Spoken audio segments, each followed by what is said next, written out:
Motherfucker. Yeah. Jo, čau lidi, teď jsme nedávno avizovali, že Protest Song byl naše poslední video. Ale tohle je naše poslední video. Ne, my ještě nekončíme a nebude to poslední video. A proč? To máte radost, co? Protože jedeme dál a budeme pokračovat. A proč jdeme dál a proč nám není vidět do obličeje? Protože společnost Ogilvy nám pohrozila soudním procesem a zřejmě nás chtějí žalovat, proto jsme se rozhodli další část této kampaně vystupovat anonymně, protože máme strach a samozřejmě nikdo z nás nechce skončit v jailu. Přesně tak. Na nás si prostě nepřijdou, kámo. Jo. To ti říkám. Takže od teďka už budeme vystupovat jenom takhle a nikdy se nedozvíte, kdo za tím celým stál. Kdo jsme? Jo, to jsme vás vyšplouchli, co? Dívejte, i když odejdu trošku dál, jo?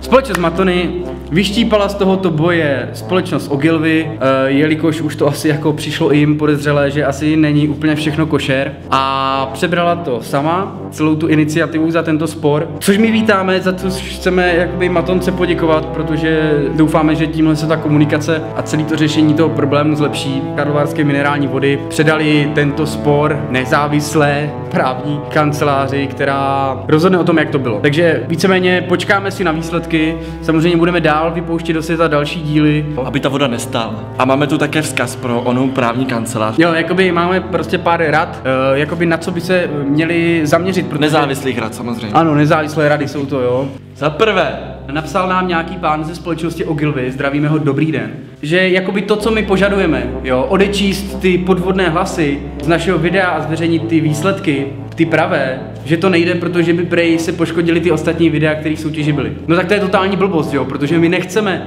aby se odečetly hlasy jenom z našeho videa. my chceme odečíst všechny hlasy, aby to bylo konečně fair, vy lůzi. Jo, ty hlasy se musí odečíst samozřejmě od absolutně všech videí, ale tohle jste měli udělat už zatraceně dávno, předtím, než jste zveřejnili výsledky. Tak jste měli ty hlasy odečíst a prezentovat až opravdu reálné výsledky, a ne teďka tam dělat čachry. A reálné výsledky jsou, že jsme vyhráli 2krát víc než ti druzí. Jo, další věc je, že na schůzce s Ogilvy nám pan technický ředitel řekl, že podvodných bylo přesně 25% hlasů. A na internetu prezentoval, lépe řečeno do médií, Jo. dal informaci, že jich bylo 30%. Ne, že jich byla 1/3. 33,3 periodických? Jo, takže jako, tak kolik jich teda bylo, víte to nebo ne? Hář. No i přesto bychom tu soutěž vyhráli, jo, jenom podotýkám, i kdyby jsme I pořád, odečetli. a i 50. Jo.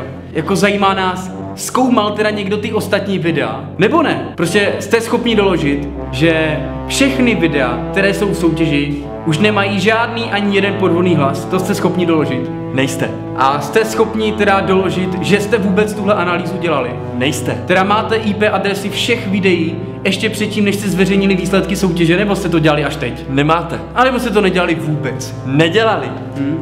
Tohle jsou otázky, které nás zajímají.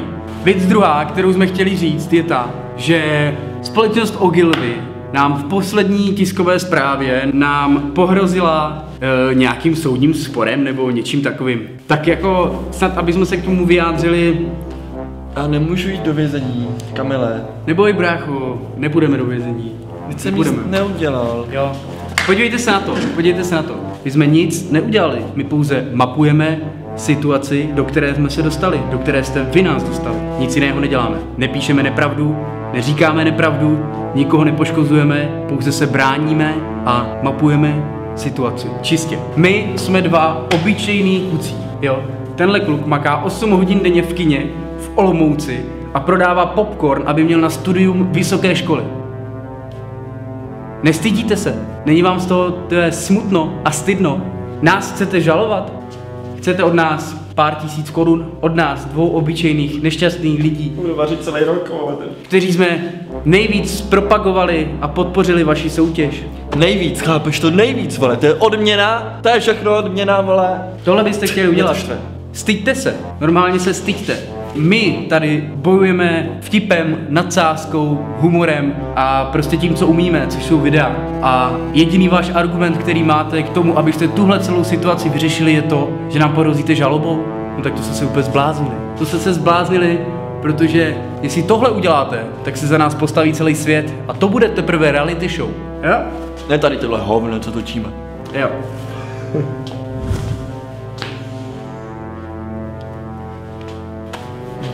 Takže se, přátelé, proberte a řešte problémy jako nějak jinak prostě. Řešte problémy, jak se řešit mají, ale ne zastrašováním a vyhrožování soudama. To jste se asi úplně zbláznili jako. My se vás nebojíme. My se nezdáme. Jo, nějaké vaše žaloby.